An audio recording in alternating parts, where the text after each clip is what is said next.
Hello everyone, welcome back with me Ahmad Parhan in BNC News. I will bring you news report today. Austria to impose COVID lockdown for the unvaccinated aged 12 and older.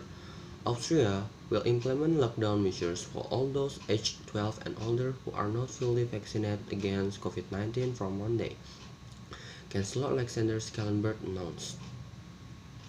Around 65% of Austria's population is fully vaccinated against COVID-19, one of the lower rates in the European Union, where cases are surging. Under the measures announced on Sunday, the unvaccinated are ordered to stay home except for a few limited reasons. The rules will be policed by officers carrying out spot checks on those who are out. The lockdown plan, which was agreed in September, called for unvaccinated Austrians to fast and stay at home. Other once 30% of intensive care beds are occupied by COVID-19 patients. Unvaccinated people are already excluded from entertainment venues, restaurants, hairdressers, and other parts of public life in Austria. Schallenberg told reporters on Friday that the government should give the green light for the move this weekend. The aim is clear. We want on Sunday to give the green light for a nationwide lockdown for the unvaccinated. Schallenberg said at a news conference in Innsbruck he had earlier called the country's vaccination rate shamefully low. His warning came as a wave of COVID-19 infection sweeps Central Europe.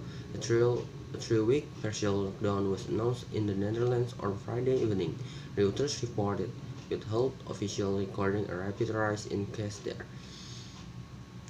Tonight we are bringing a very unpleasant message with very unpleasant far-reaching measures, Dutch caretaker Prime Minister Mark Rutte said in a television address, ordering restaurants, supermarkets, and non-essential retailers to close early and are imposing social distancing measures.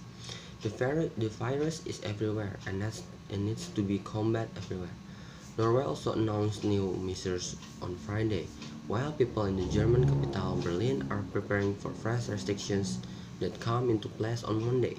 Schallenberg's tone encapsulated the frustration that several European governments have expressed towards unvaccinated pockets of society as a wave of COVID-19 infection sweeps the region.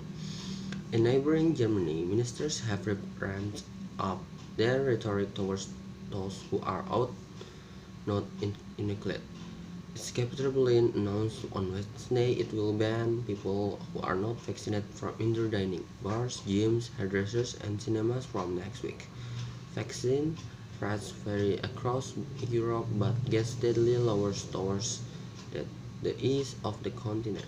Russia has hit a new daily record for COVID-19 deaths, with 102 with 1,241 registered in the previous 24 hours. German officials, meanwhile, warned on Tuesday the country remains in the grips of a very worrying rise in COVID-19 cases and advised residents to urgently cancel or avoid larger events if possible, but also to reduce all other unnecessary contacts. According to the latest figure from the Robert Koch Institute, the country's 7-day incidence rate has risen to 263.7 cases per 1,100 people. The Norwegian government said on Friday it will reintroduce a few more national measures to reduce the COVID-19 infection in the country. Health Minister Infeld Kjørkol said unvaccinated people over the age of 18 who live with someone who is infected with the virus will have a duty to get tested, adding the obligation will apply from November 17.